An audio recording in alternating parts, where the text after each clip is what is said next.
బెంగళూరులో జరిగినటువంటి రేవ్ పార్టీలో అటు ఎంతోమంది సెలబ్రిటీస్ ముఖ్యంగా తెలుగు ఇండస్ట్రీకి సంబంధించినటువంటి నటీనటులు ఎంతోమంది ఉన్నారనేది ప్రస్తుతం జోరుగా ప్రచారం జరుగుతుంది. దీంట్లో కొంతమంది సంబంధించినటువంటి తెలుగు నటులు కూడా ఉన్నారు. అసలు ఈ రేవ్ పార్టీలకి ఎందుకు వెళ్తున్నారు, ముఖ్యంగా మా అసోసియేషన్ సంబంధించి ఇట్లాంటి వాళ్ళని ఏమన్నా చర్యలు చేపడతారా ఏంటి అనేది ప్రస్తుతం మనతో సినీ నటి కరాటే కళ్యాణి గారు ఉన్నారు. మేడం, ముఖ్యంగా చూస్తే ఈ బెంగళూరు రేవ్ పార్టీ ఇష్యూ తెలిసిందే, సెలబ్రిటీస్ ఉన్నారు, ముఖ్యంగా తెలుగు ఇండస్ట్రీకి సంబంధించినటువంటి చాలామంది నటీనటులు ఉన్నారని చెప్తారు. ఏం చెప్తారు అసలు ఈ రేవ్ పార్టీల గురించి మీరు? నిన్న న్యూస్ నేను కూడా విన్నాను, చూశానండి. అందులో చాలామంది సినిమా ఇండస్ట్రీ వాళ్ళు, టెకీస్, అలాగే చాలామంది ఉన్నారు ఇండస్ట్రీ లిస్ట్లో అని చెప్పేసి ఏదో న్యూస్ చూశాను. నేను వైజాగ్లో ఉండడం వల్ల యాక్చువల్గా నేను టీవీ చూడలేదు, ఓన్లీ ఫోన్లోనే పాపప్ అయింది చూశాను. దానిలో హేమ అనే ఆమె, లేకపోతే శ్రీకాంత్ గారు, ఇలా జానీ మాస్టర్ అని చాలా వస్తున్నాయి. బట్ వాళ్ళందరూ సెల్ఫీస్ రిలీజ్ చేశారు. ముందు మేము కూడా ఏంటిది ఇలా వచ్చింది న్యూస్. మొన్న ఏమైందంటే మన శివబాలాజీ గారు, రఘుబాబు గారు, విష్ణు మంచు గారు ముగ్గురు కలిసి అంటే డిప్యూటీ సీఎంని కలిశారు. అలాగే ఆయన ఉన్నారు కదా కోమటిరెడ్డి వెంకటరెడ్డి గారు, సినిమాటోగ్రఫీ మినిస్టర్, ఆయన కూడా కలిసి ఇండస్ట్రీలో డ్రగ్స్ సంబంధించి కానీ ఇలా ఎవరైతే యాంటీ సోషల్ ఎలిమెంట్స్ అలాంటి వాటిల్లో పార్టిసిపేట్ చేసినా, ఏదైనా ప్రాబ్లమ్స్లో ఏదైనా ఇరుక్కొని ఇవన్నీ చేస్తే మీరు ఎవరిని క్షమించక్కర్లేదు. ఏ విషయంలో కూడా మేమే మీకు సపోర్ట్ చేస్తాము, ఇండస్ట్రీ తరపున మేము మీకు కోఆపరేట్ చేస్తాము. ఈ డ్రగ్స్ విషయంలో కానీ వాటిలో కానీ వీటిలో కానీ ఎటువంటి విషయంలోనైనా మా ఫుల్ కోఆపరేషన్ ఉంటుంది.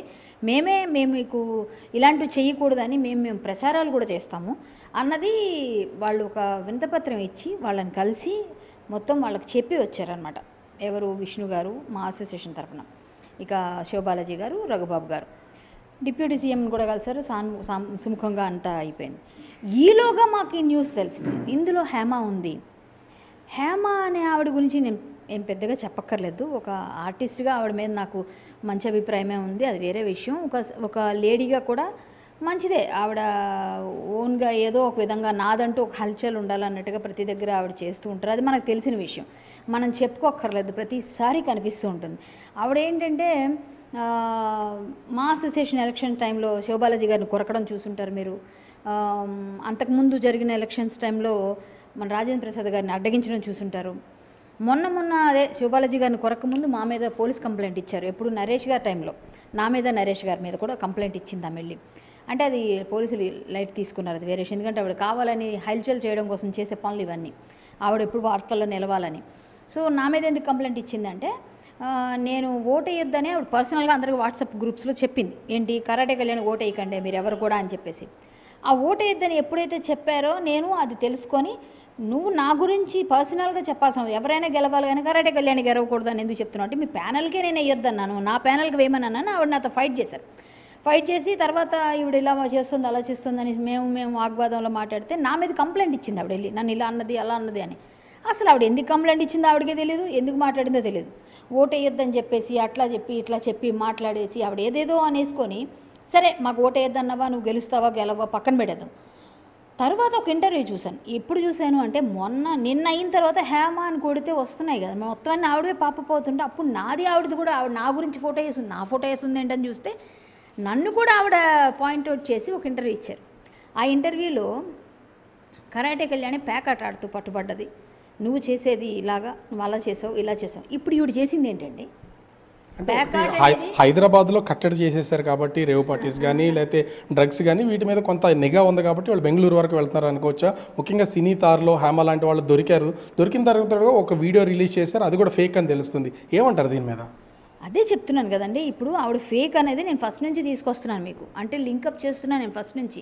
ఆవిడ అన్నింటిలోనే ఫేక్గానే వచ్చేసి ఫేక్గా మాట్లాడేసి నేను హల్చల్, నేను పెద్ద ఇండస్ట్రీని అంతా కాపాడుతున్న మహిళని, నన్ను తప్ప ఎవరు దాటి వెళ్ళలేరు అన్నట్టుగా చేస్తుంటుంది ఆవిడ వీడియోస్. ఇప్పుడు ఏమైంది, ప్రతి ఒక్కరి మీద బురదీసావు, ప్రతి ఒక్కరి మీద అన్నావు. ఈరోజు నువ్వు చేసిందేంటి, డ్రగ్స్ అక్కడ ఉన్నాయట, ప్లస్ రేవ్ పార్టీ అంటేనే చాలా వరస్ట్ అంతా ఉంటారు, గ్యాంగ్ అంతా ఏంటంటే తాగి తిరిగి ఊగి ఇంకేమీ చేస్తారో కూడా చెప్పుకోలేనంత ఉంటుంది అక్కడ. సరే రేవ్ పార్టీ సరదాగా బర్త్డే పార్టీస్ అన్నీ అలవాటు, పబ్ కల్చర్స్ అంటే బెంగళూరులో ఇక్కడ కట్టడి చేశారు. హైదరాబాద్ చాలా గట్టిగా ఉంది నిఘా కాబట్టి మీరు బెంగళూరు వెళ్ళారు, బెంగళూరులో కూడా చేశారు. దానికి ఏవో రూల్స్ రెగ్యులేషన్స్ ఏవో పెట్టారట, దాని ప్రకారం ఈవిడ కూడా అక్కడ దొరికి చేసిందే తప్పుడు పని, తప్పుడు ప్లేస్లో దొరికి అందరి మీద బురదలేసి ఇప్పుడు ఏంటి ఆవిడ బుకాయిస్తూ సారీ అండి నన్ను అక్కడ ఏదో పిలిచారు పార్టీకి వెళ్ళానని ఒక క్షణం అనేస్తే అయిపోయేదానికి చా నేను మా ఇంట్లో వాళ్ళకి ఫోన్ చేసుకుంటే ఫోన్ ఇవ్వండి అని తీసుకొని నేను సెల్ఫీ వీడియో చేస్తున్నా. మా ఫామ్ హౌస్ ఇది. మీ ఫామ్ హౌస్ ఎక్కడుందమ్మా? నీకు ఫామ్ హౌస్, నీ ఫామ్ హౌస్ ఉంటే నీ పక్కనే భర్త ఉంటాడు కదా, భర్త ఎందుకు చూపించలేదమ్మా నువ్వు? వెంటనే ఫోన్ తీసేసి సెల్ఫీ తీయించేసి అది రిలీజ్ చేసేసి పోలీసులను తప్పుదో పట్టించావు, మీడియాను తప్పుదో పట్టించావు. అంటే ఎంత పెద్ద తప్పు ఇది. ఇంకో కేసు అంటే నీకున్న పాపులారిటీని నువ్వు అంటే ఇంకా మిస్యూజ్ చేసుకుంటున్నావు అన్ని విధాలుగా. నువ్వు గొయ్యి తీసి దానిలో పడిపోతున్నావు అనమాట. చాలా రాంగ్ అండి ఆవిడ చేసింది నిన్న, చాలా తప్పది. ఇప్పుడు మా అసోసియేషన్ తరపున నాకు తెలిసినంత వరకు మీరు అన్నారు కదా ఏమైనా తీసుకుంటారా, ఏమైనా చర్యలు అంటే పక్కగా తీసుకుంటారండి. ఎందుకంటే ఇంతకుముందు చాలామందిని సస్పెండ్ చేశారు. డిసిప్లినరీ యాక్షన్ అని ఒకటి ఉంటుంది ప్రతి ఒక్కరిని. ఆవిడ మెంబర్ అంటే ఇంతకుముందు ఈసీ మెంబర్ అవన్నీ చేశారు. ఇప్పుడు వాళ్ళందరూ లేరు కాబట్టి ఇప్పుడు లేకపోయినప్పటికీ మూవీ ఆర్టిస్ట్ అసోసియేషన్లో మెంబర్ ఆవిడ. ఆ మెంబర్స్ అందరికీ కూడా ఖచ్చితంగా ఒక డిసిప్లినరీ యాక్షన్ తీసుకునేటప్పుడు అంతెందుకు ఎన్టీఆర్ గారి విగ్రహాలను ఫైట్ చేస్తే నన్ను కూడా సస్పెండ్ చేశారు మా అసోసియేషన్లో. అంటే నేనేం తప్పు చేయలేదు. తర్వాత కోర్టు ఓకే చేసింది కాబట్టి నేను మళ్ళీ రివోక్ చేశారు నా సస్పెన్షన్. ఎందుకంటే కోర్టే ఇచ్చింది ఆమె తప్పలేదు అని. కానీ ఇప్పుడు నువ్వు చేసింది ఒక డ్రగ్స్ దొరికిన దగ్గర ఒక రేవ్ పార్టీలో ఇది చాలా అమానుషం. అసలు మా అందరికీ పరుగు పోయేటట్టుగా చేసి ఒక ఆర్టిస్ట్ ఇద్దరు ఆర్టిస్టులు చేయడం వల్ల అందరికీ పడుతుంది కదండి. ఆర్టిస్టులు అంతా ఇంతే, ఆర్టిస్టులు అందరూ తాగుతున్నారు, ఊగుతున్నారు, తిరుగుతున్నారని ఆవిడే చెప్పింది. నువ్వేమో పేకాట్లో పట్టుబడ్డా అని చెప్పి ఈ మాట మళ్ళీ నేను రిపీట్ చేస్తున్నాను. ఒక ఆడపిల్ల మీద నిందేసింది, నువ్వు చిన్న పేకాట విషయం మాట్లాడు కొన్ని తప్పే, అది కూడా నేను మానేసుకున్నా, ఎవడో ఇరికించాడు అప్పుడు అనుకుందాం. అయినా వినరు. ఇది మీరు పెట్టుకోకపోతే తీసేయండి. కానీ ఆవిడ చేసిన తప్పుకి దేవుడు ఊరుకున్నాడా? వెంటనే శిక్ష చేశాడు. ఇప్పుడు అంటే నువ్వు ఇంకా పెద్దదానిలో పట్టుబడ్డావు. ఇంకా చెప్పాలంటే ఆవిడ గురించి తవ్వితే ఎక్కడ లేని వాటిల్లో కూడా ఆవిడ ఉందని చెప్పి బయటకు వస్తే ఎవరు చెప్పగలరు?